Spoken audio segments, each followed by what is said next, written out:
Thank you so much. And I'd like to thank the conference president for a very kind invitation as well. I'm happy to be here. The travel was quite long, and the temperature is very different from Finland, which has now 15 degrees of Celsius at the moment. So this is really tropical for me. Concerning my talk, I'm going to talk about genital mutilation, and this talk is based on the work done within World Association for Sexual Health and within its Sexual Rights Committee. We have been doing research, literary review, and also consultation sessions on this matter, and some heated debate as well. So I'm going to present what is, in our knowledge, the current understanding of the issue from medical, ethical, and rights perspectives. Just a couple of words from the background. I think many of you are familiar about the World Association for Sexual Health already. But here is some background about it. It's a global organization with over 120 members, and then individual members through these organizations, but also a few of them independently as well. And the committee which I'm chairing has around 15 members from all over the world, and they are all high-level specialists in different levels. So we have a very good network for consultation what comes to these kind of matters. And this work on genital mutilation has been done in order to make a position statement on the matter. It is still on the table to be discussed, but I'm presenting you the work and the findings. And a couple of words of my own background organization, which is called SEXPO Foundation. It is a Finnish foundation founded in '69, a very fitting number, I would say. And our aim is to promote sexual well-being in different levels. We work with sexual rights and build positive sex culture, try to bring evidence-based thinking and sex positivity into discussion. Here are some of our key activities. I'm not going to go through this, but so you can have an idea what we are doing in Finland. But to the case in hand, we identified 3 different phenomena which belong under the label of genital mutilation. Female genital mutilation is very well discussed internationally in health circles. Then we talk about male genital mutilation as well, which is also a very widespread issue, but not discussed that much. The discussion is very different. And then we can talk about intersex genital mutilation, which is a matter of cosmetic surgery mostly with intersex children. And when we talk about mutilation, there are a couple of characteristics I'd like to highlight. Mutilation is always done to a minor for cultural, religious, or aesthetic reasons. And sometimes it can be done for outdated medical reasons as well, even if there are better options or more conservative options that are not that invasive. And we chose to exclude all operations that are done by adults out of their individual choice, in cases where they choose them by themselves. In that case, it wouldn't be called a mutilation because there is no ethical problem present. And in all of these cases, we see a lot of controversy in discussion, and this is one reason why we wanted to tackle this particular topic within the Sexual Rights Committee.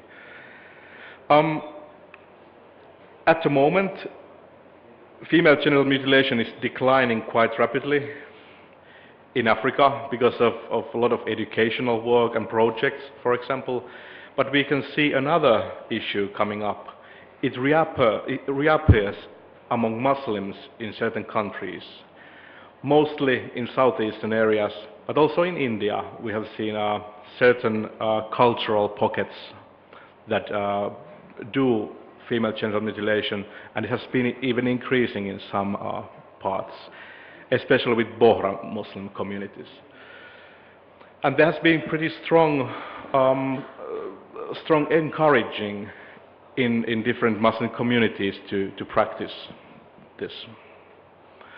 And also some interesting voices coming from feminist circles and anthropologists, people who want to appreciate cultural difference and see it as a cultural phenomenon that needs to be allowed, which goes strongly against the current in sexual rights and health questions, I would say. There is a similar controversy surrounding male genital mutilation as well.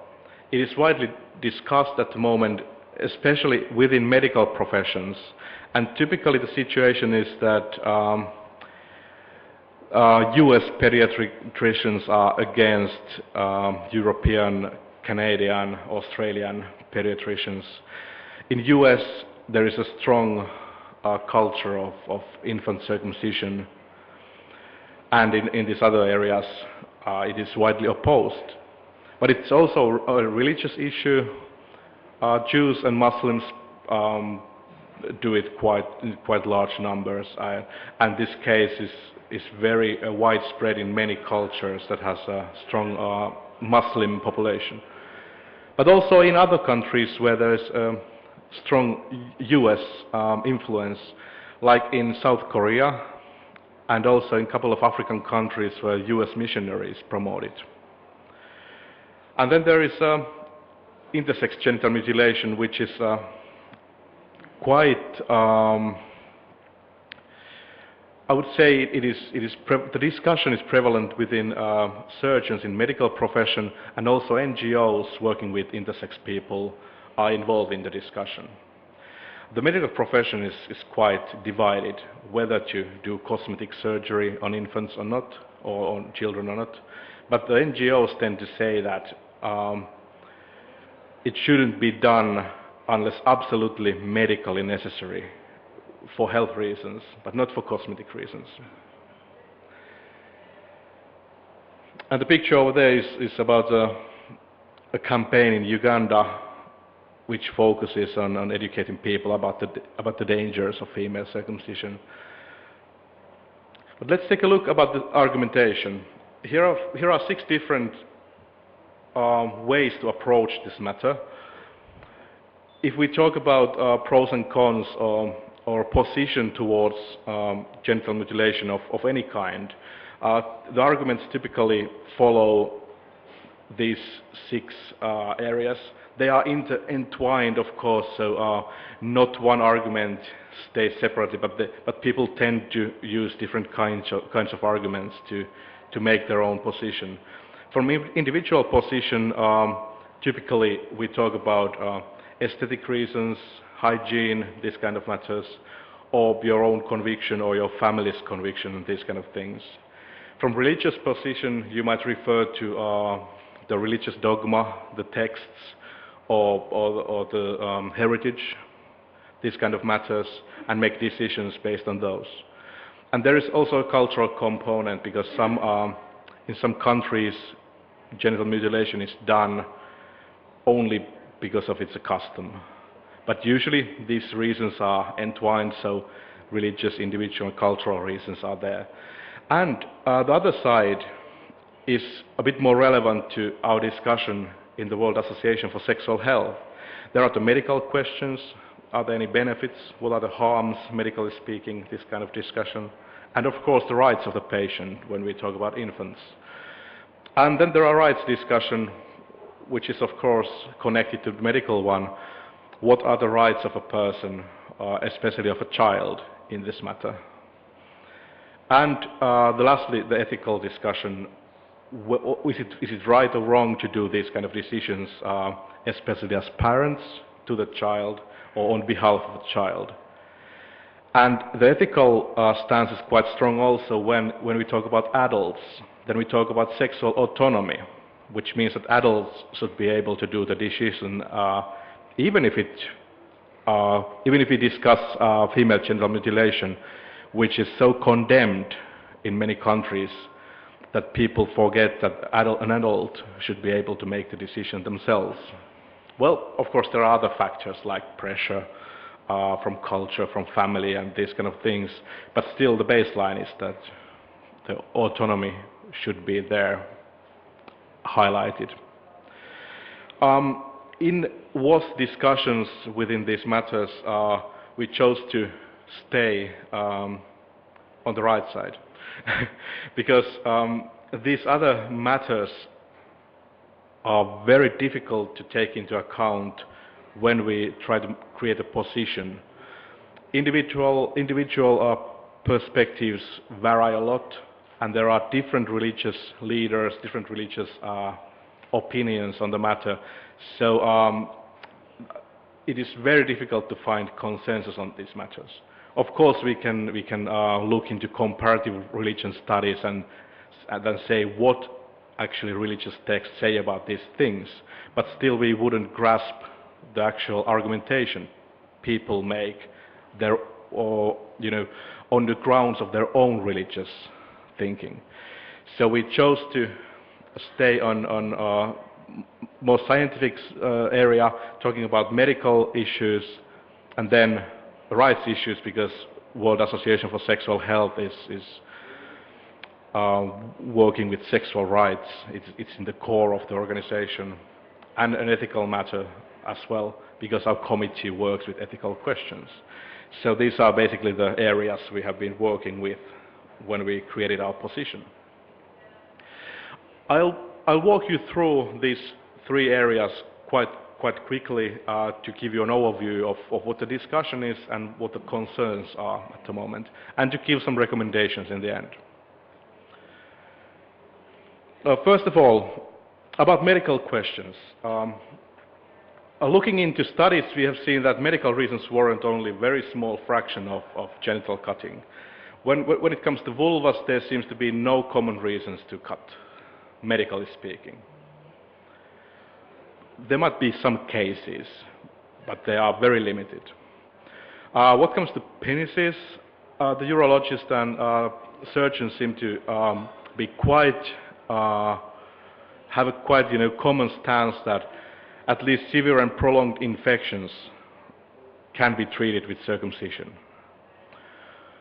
But in those cases, it's only quite a small number of those cases where circumcision have been done on seemingly medical grounds. And what comes to intersex organs, restoring function seems to be the biggest, the leading medical reason to do actual surgery. We still see quite a lot of discussion from medical point of view, which seems to muddy the issue somewhat, because the hygienic questions, for example, are sometimes included in the medical discussion, even if hygiene in this sense or aesthetic things are not medical per se as reasons, because you can wash the penis without asking the doctor, basically, for example. And we have seen a rise in this kind of advertising or influencing attempts where people are mixing religious reasons and medical reasons and trying to explain why you should circumcise using medical terms, even if they are clearly false, like in this case. But this is a way of trying to create medical argumentation for a matter that is clearly a religious one in this case. It's more like an informational strategy, not actual medical argumentation. But this kind of argumentation has been on the rise. And interestingly, it advocates both female genital mutilation and male genital mutilation. When looking in the numbers in different countries, we have seen that a lot of circumcisions are done without actual medical reasons, even if doctors might think that they have the reasons. There's a case example in Finland where 2,000 circumcisions are done annually, but actual medical need would be for 300. So there's a huge gap between these two numbers, and these come from the Finnish Medical Association. They have done the study themselves and tried to influence the doctors to say that no, please don't cut if you don't have the acute reason for that. Typically, the outdated idea some urologists have is that if you have phimosis or something looking like phimosis, you might cut. But there are other alternative options like using different, stretching the foreskin, or even just waiting when the penis grows a bit. The condition might just go away with that. Or using a special cream to soften the skin to make it a bit more relaxed, stretchy, and these kind of ways can actually preserve the foreskin in these cases. And another big discussion internationally within World Health Organization, for example, has been the question of can we reduce HIV transmission by circumcising.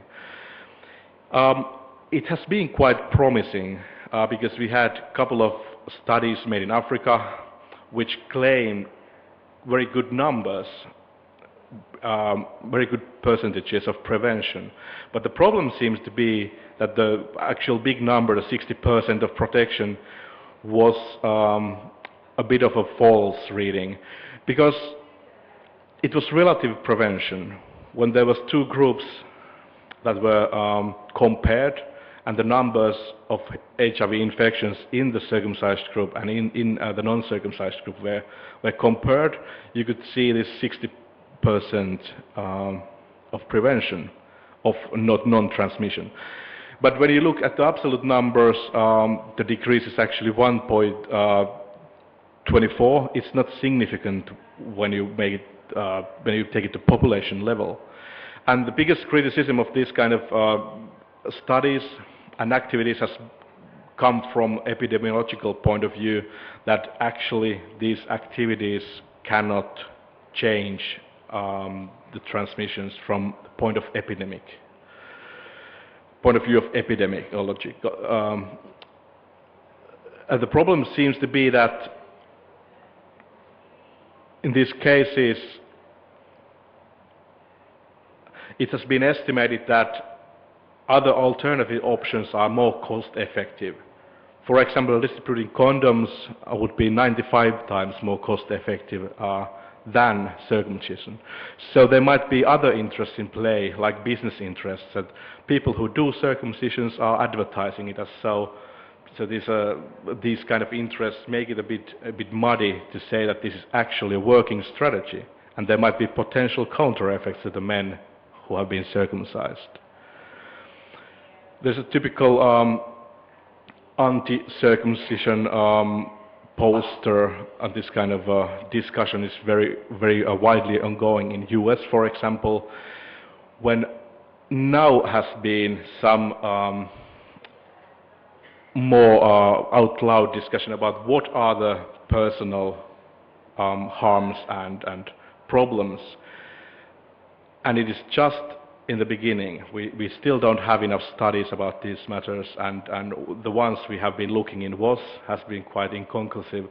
So it seems that we might be taking a risk to say that we can use circumcision for HIV protection, but still, if it's not that effective, because it's not as good as proof as condoms, and there might be ill effects to the men who do it, so it's a gamble at this stage.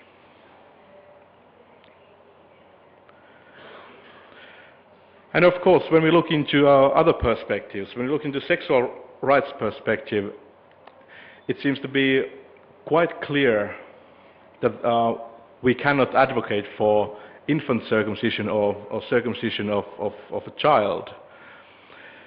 And it comes to it's the same principle coming to all of these matters: FGM, MGM, IGM. To protect the rights of the child, all of these operations should be done to adults when the person themselves can make the choice, which also makes it a bit more difficult to use these kind of methods for for prevention. And the debate, especially in European countries, has been revolving around cultural rights quite a lot, which comes to another point.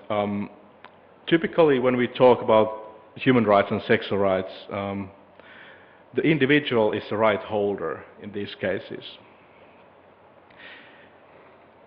When we argue from cultural rights point of view, we are basing cultural rights of the parents above the rights of the child, which is a very problematic decision, because in this case we are basically arguing that even the most basic protections of a child, of the health of a child or the bodily integrity of a child, won't matter if the parent has some sort of a cultural reason to do something. That would overrule any protections against violent punishment, for example, and any other activities that are harmful to the child. So this kind of an approach would override all activities against harmful traditions that the UN has been done for decades. So this sort of an argumentation seems to be very problematic if utilized in this case, because it cannot be applied only to one case. If we accept this sort of an argument, we should accept it in all other areas as well. Similar to the human right applies as well. And maybe most importantly, something that is usually overlooked is the question of right to freedom of thought, opinion and expression, which is the 13th one. We don't usually think that that would be important in the case of genital mutilation, which is typically seen as a medical question, or at least related to medical issues.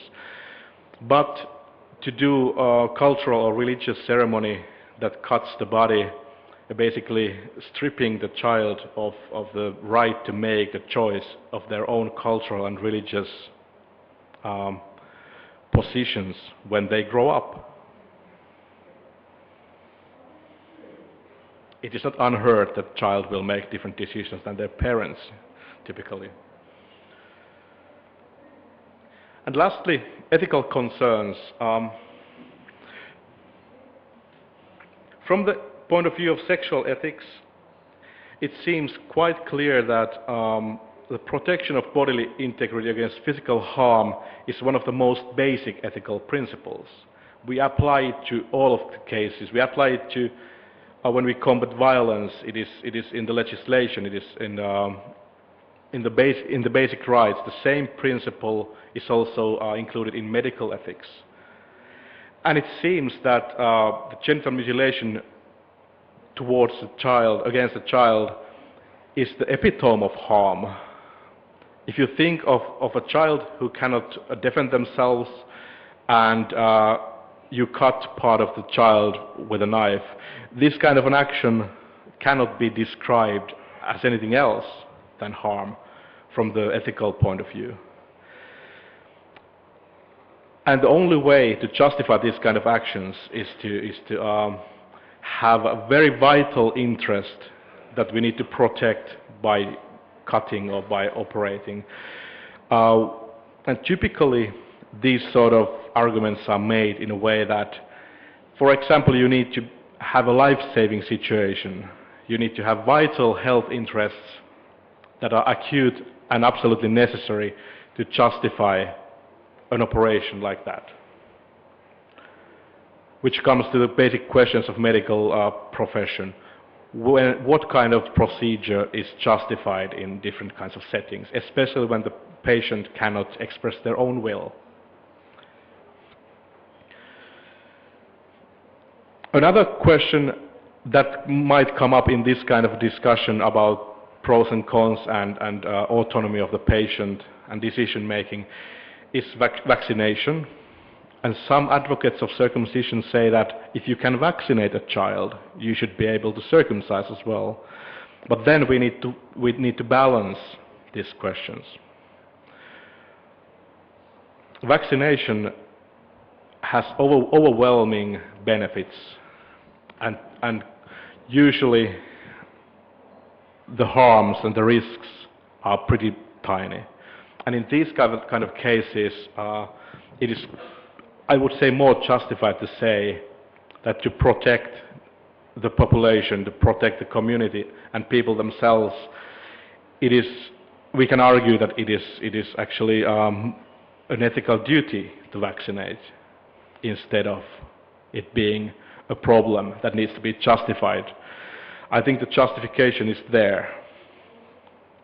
But in case of circumcision, where the harms can be, we cannot estimate them easily, we cannot assess what the harms can be to an individual, and the protection is somewhat shabby and discussed, and it's controversial at the moment. At least, if we don't have more information, it seems that it doesn't have ethical justification for protection of HIV and STDs. And there is another important matter than these pros and cons, which is the position by Brian Erb, who is a fellow of mine, ethicist from Oxford University.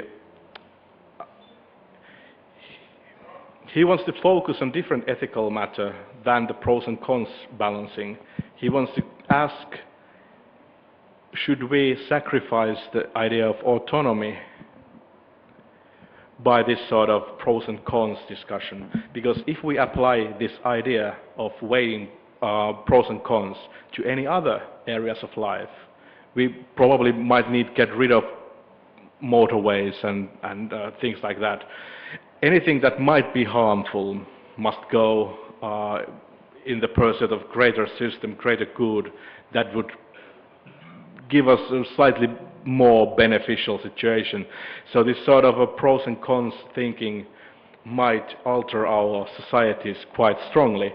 So the problem is that we cannot utilize it only in this case. But if we look, is this a good way of looking into ethical matters in general, we end up in huge problems. We open a Pandora's box of pros and cons balancing in everything.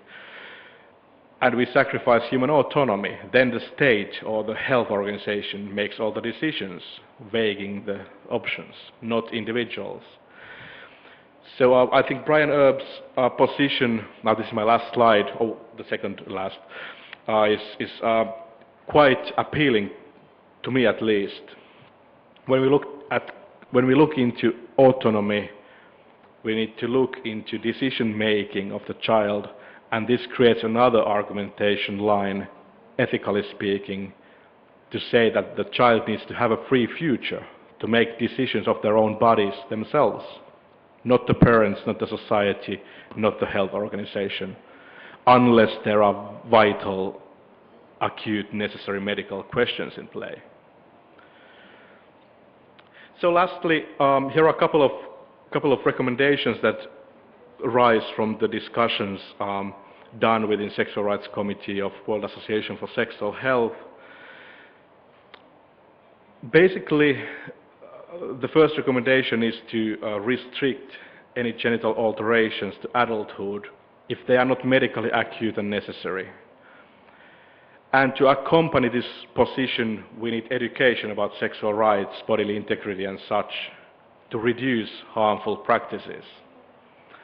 And when an adult wants to do something for cultural reasons, for individual or religious, whatever reasons basically, that should be allowed. That shouldn't be restricted, like it is in some countries. So thank you for listening.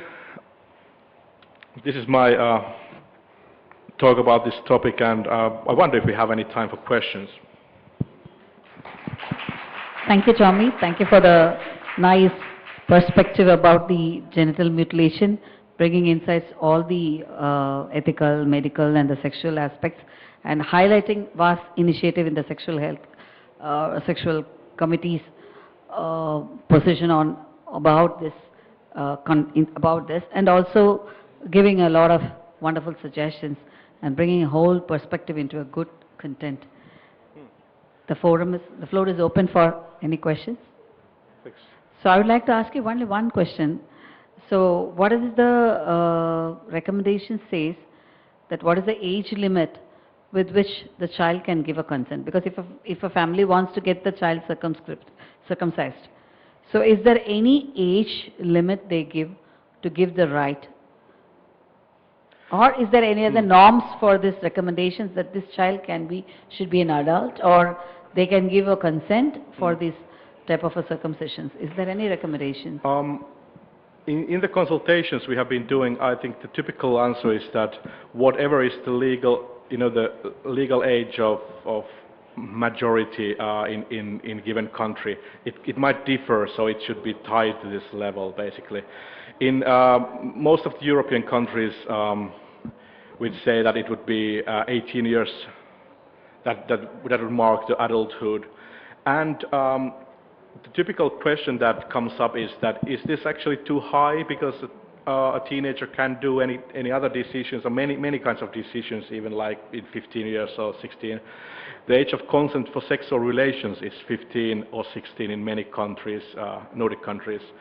But we see that this is a question of permanent body change, which involves a lot of pressure coming from family, peers, or cultural background.